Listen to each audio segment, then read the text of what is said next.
Hi there. This video is on equation building and mathematical operators. Basically, in this video, we are going to teach you how to build an equation based on the relationships we talked about earlier, such as linear and inverse.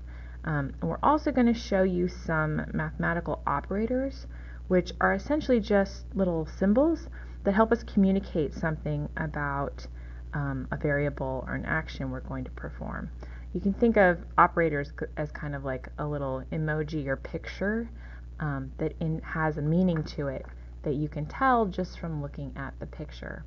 So our essential questions that we're trying to answer here are: how do we build equations based on relationships we see between variables, and what math operators do we often use in science? There are a few key terms that I want you to focus on in this video.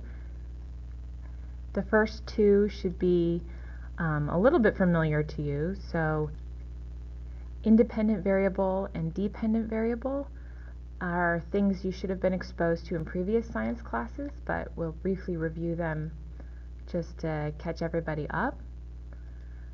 We're going to be talking about operators. You need to know the terms subscript, average, delta, and sum.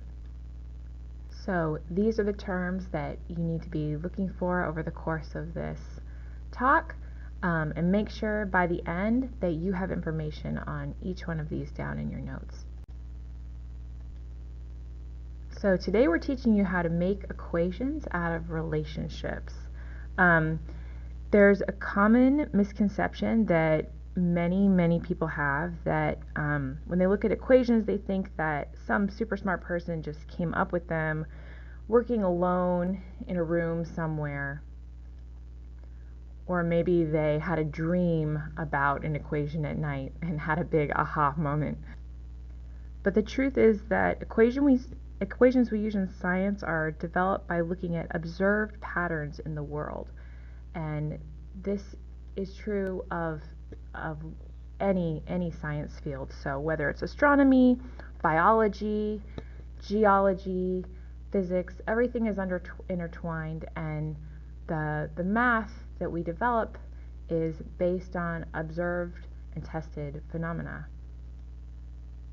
So one of the reasons why equations are so powerful is that they allow you to predict the future and explain the past.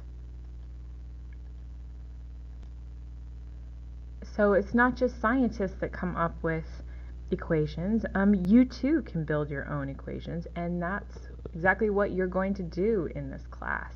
So we're going to be talking about how we can make equations that act like a pendulum or a spring or a car or a planet, and make predictions on what each of those things is going to be doing in the future.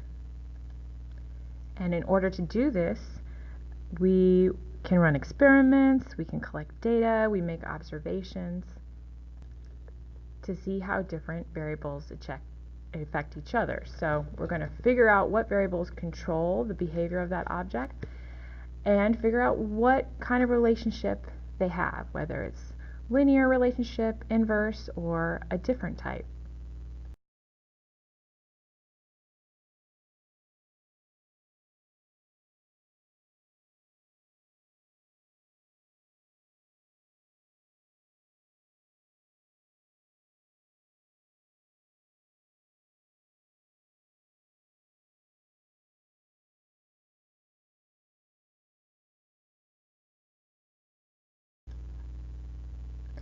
So let's say you and your friends want to make an equation that predicts teacher niceness, and you're looking at how a teacher's niceness relates to how much candy that teacher gives out.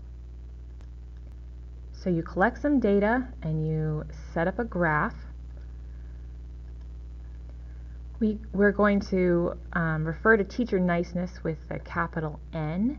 So N our teacher niceness is our dependent variable, and we're going to put our dependent variable on the y-axis. So dependent variable goes on the y-axis. We consider something a dependent variable when it is depending, when its value depends on something else. So in this case, we're looking how niceness depends on candy. So niceness is our dependent variable. Our candy is our independent variable, and it's going to go on our x-axis. So we always put independent on the x and dependent on the y. So we plot our data on our graph, and when we put a best fit line through it, we can see that there is a linear relationship between candy and teacher niceness.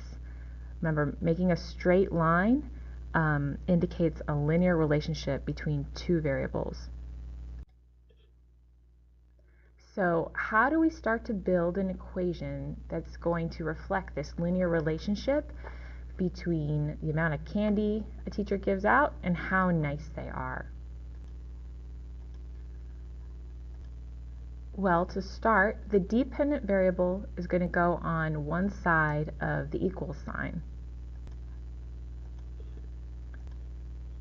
After that, any independent variables you have that have a linear relationship with the dependent one are going to go on the numerator, which is the top of the other side of the equation. So here we have n for niceness is our dependent variable on one side of the equal sign, and c, our independent variable for candy, on the other side of the equal sign. The little star you see next to the letter C just indicates for the time being that there may be other things that go into the equation representing teacher niceness. Maybe niceness is based on other things rather than just candy alone. So for the time being, we're going to have a star there. That doesn't mean you would put a star in the equation you write. It's just for the purposes of this problem. So we have an n on one side of the equals, a c for candy on the other side of the equals. So this looks really simple. Why does this work? Well, the equal sign means that both sides of this equation have to stay equal. And in a linear relationship between niceness and candy, if you double one side of the equation, so if you double n, then c has to double as well to keep up with n, since they always have to equal each other. If you decrease the amount of candy that a teacher gives, so let's say we cut it in half, that means that the n on the other side is also going to have to be cut in half. So we decrease the amount of candy, we decrease the teacher niceness. So in linear relationships, when one variable goes up, the other variable goes up by the same percent. And the same is true with decreasing. If one variable decreases, the same is cut by the same percent.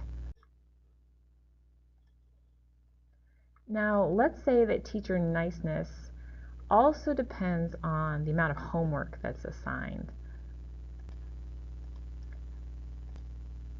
In this case on our graph, niceness, or variable n, is still our dependent variable, so we're putting it on the y-axis up here, because it depends on the amount of homework. Okay, teacher niceness in this case is depending on how much homework they give you. So h is the independent variable, which we put on the x-axis. And you can see that when we plot our data and fit a best fit line to it, we get a curve, and that curve is indicating an inverse relationship between the amount of homework given and the niceness of your teacher. And that makes sense, right? Because the more homework they're giving out, as homework increases, the niceness is going down. So in inverse relationships, as one variable goes up, the other one goes down. The other one increases, the other one decreases. And this pattern that we see indicates that inverse relationship. So how do we build an equation that reflects this inverse relationship that we just saw between homework and teacher niceness? So to start, just like we did before, the dependent variable goes on one side of the equal sign. Remember that our dependent variable is niceness, represented by a big N. And then any independent variables that you have that have an inverse relationship with the dependent variable are going to go on the denominator of the other side of the equation. So we have N on one side, and then on the other side we're putting H for homework on the denominator. Again, we have a little star next to the 1 over H, and that's just holding a spot because there may be other things that go into teacher niceness besides just homework. But we are pretty sure by looking at that data that there is an inverse relationship between teacher niceness and the amount of homework they give. So why does this work?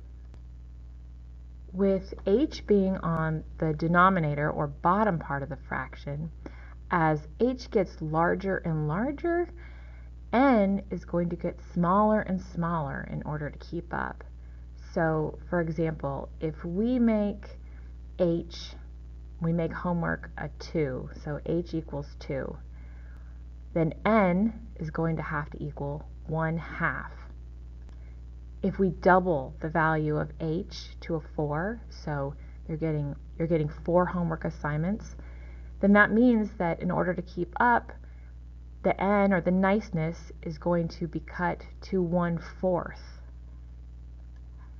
Because if you have 1 over 4, if H is 4, and this becomes 1 over 4, then N is going to equal 1/4.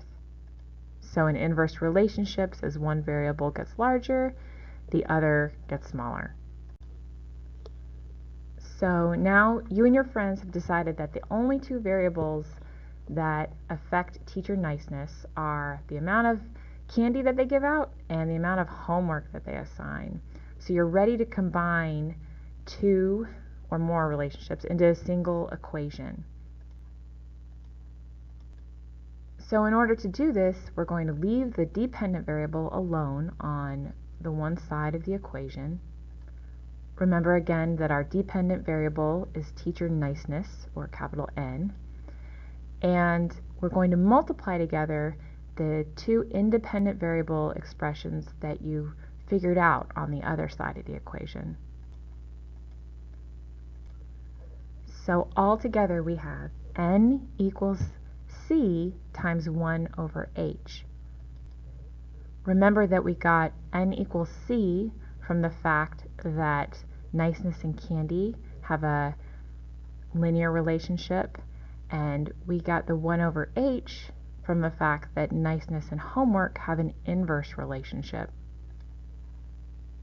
So we are making the assumption that no other factors go into the niceness of a teacher, just candy and homework, which is why you no longer see the little asterisk that we had on the previous slides next to our equation. Now you can leave it just as we have it here, or if you want, you can simplify this equation by multiplying the C and the 1 over H together.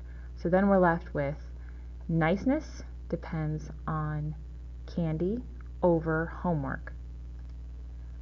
Our resulting equation should show that as C gets larger, N is also going to have to get larger. And as H gets larger, as the amount of homework gets larger, N, or niceness, is going to be going down. So anytime you make an equation, you should test it to make sure that it works the way that you intended it to work. So it should behave predictably. So So what we're going to do here is we're going to test our equation by holding one of the independent variables constant. So we're going to hold h constant while we change the other one, candy, C, to see what happens to the dependent variable. So let's start with a candy value of 6 and a homework value of 2. So 6 divided by 2, you should get a niceness value of 3. Let's keep homework the same and double our candy value. So if the only thing that we change is we doubled our candy value, what should happen to our niceness value? Well, from our equation we should see that if we double candy, then niceness should also double.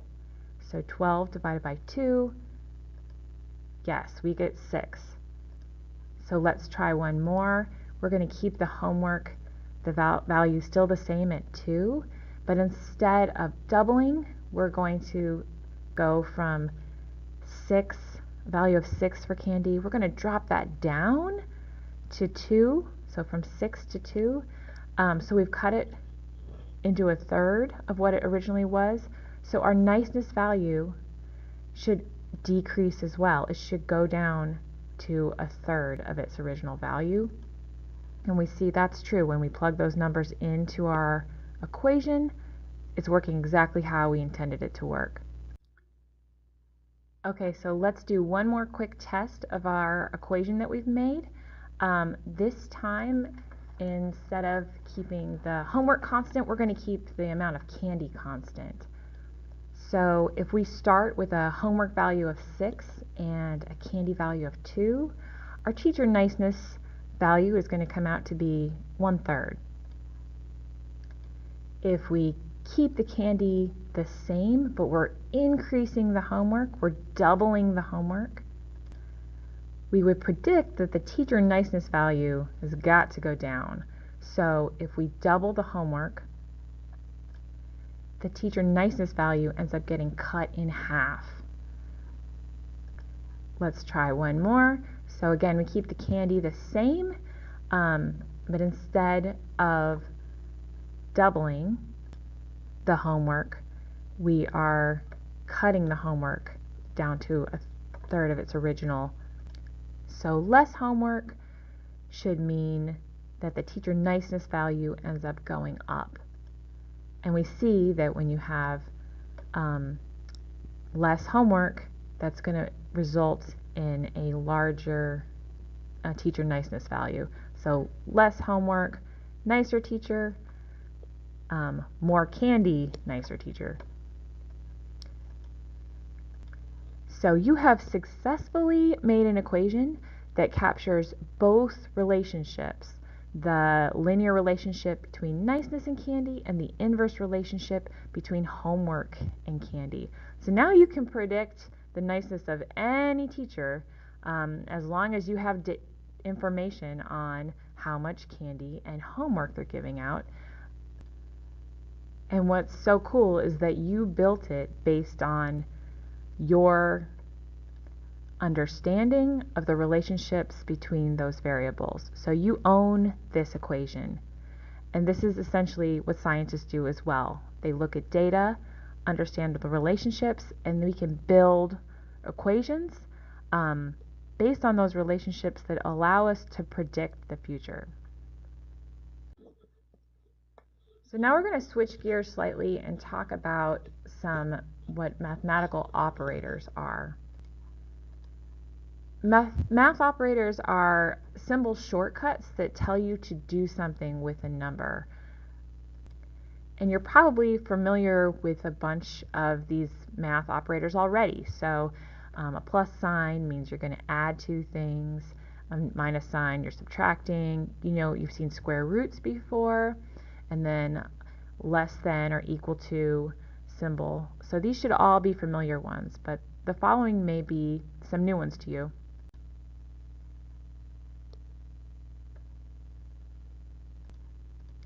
So some new operators may include subscripts. Subscripts are words or symbols that are used to clarify or personalize a variable that might have a number of different values in a problem, such as initial or final subscripts. So sometimes in a problem we might have a few different distances we're working with. Maybe an object has a starting distance away from us and an ending distance away from us. We don't want to get those two values confused. So if it's a starting distance, we're going to put a little I next to the D for distance, and the I represents the word initial. And same with a little F for an object's final distance or ending distance. So initial and final can be used on a variety of different variables.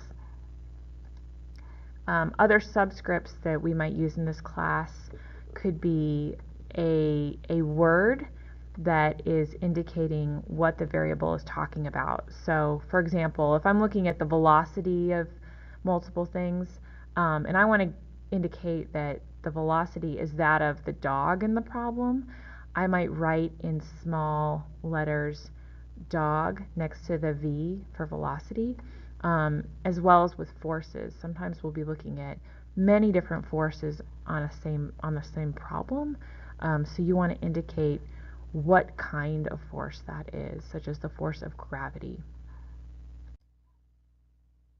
So another mathematical operator we use a lot in science and in math, you may have seen this before, is the symbol delta, which is that little triangle there. And delta means change in something. So if you see that little delta before a variable like time or distance, velocity, what you're looking for is, what you want to know is that how much that variable is actually changing. You can calculate this by taking the final value of something minus the initial value, or you can just kind of glance at it. Sometimes these problems are really easy to see the change between two values. So for example, if the initial time of something is 2 minutes and the final time is 9 minutes, your delta t value would be 7 minutes. It's the difference between the final and the initial. Also, if you have something you're working in distance and your initial distance is negative 40 meters and the final distance is negative 50 meters, the delta d for distance would be negative 10 meters. It's the difference between the final and the initial. So often we represent the word average with the letters AVG. And if a variable has the subscript AVG, you want the average value of that variable during an interval. So in this class, we're usually taking the average of just two values, usually an initial and final value. So you can usually find that average by adding the initial and final values and then dividing them by 2. Or if we're just looking for a ballpark average, just think about what value is right in the middle of the two values that you have. So if we have something with an initial distance of negative 40 meters and the final distance is negative 50 meters, and I ask you for the d average, that would be right in the middle of those two at negative 45 meters. We use the same problem in the last slide, and it's important to point out that we're talking about a bunch of different distances here. So in the last slide, we were looking for the change in the distance, and we said the change in the distance between negative 40 to negative 50 meters was negative 10 meters. The difference here is that we're looking at the average, so the average right in the middle is negative 45 meters. And then the other two distances we're working with are our initial distance of negative 40 and our final distance of negative 50. So they are all distances, but what is next to the variable, such as an average or a delta or a little I or little f, indicates a very different thing. and it's important to keep track of all of them. So the last operator that we're talking about today is the symbol sigma, which is that funky E letter that you see, E-shaped letter. It's a Greek letter and it means sum or total. So if a variable has a sigma in front of it, what you need to do is you need to find the sum or total of all those values. For example, if you the three of your friends have $10 each, and you have $5, the sigma money, or the sum of the money for your group of friends, including you, would be $35. So to summarize all this information, we have learned that an equation can be built out of one or more relationships between variables. And equations are shortcuts that let you predict the future and calculate unknown values more efficiently. You can build your own equations. Each and every one of you has the power to look at data and look at the relationships between variables and come up with your own equations. You can also reverse this process and use the equation to go the other way and help you explain the relationships that are impacting different variables. So pay close attention to the math operators that we use in this class. They can change the meaning and value of a variable. So it's important, if you see a little symbol next to something like a delta or an average or initial or final subscript, that you understand what that means, because they help to clarify what variable we're talking about. So the key terms that you should have learned during this video include both independent and dependent variable. You should be a little more familiar with those. We've covered different operators. We've covered subscripts, averages, the symbol delta, and the symbol sigma, which means sum. If you've missed any of these terms, you should go back and see if you can pick them out of the slides and jot down something about them in your notes.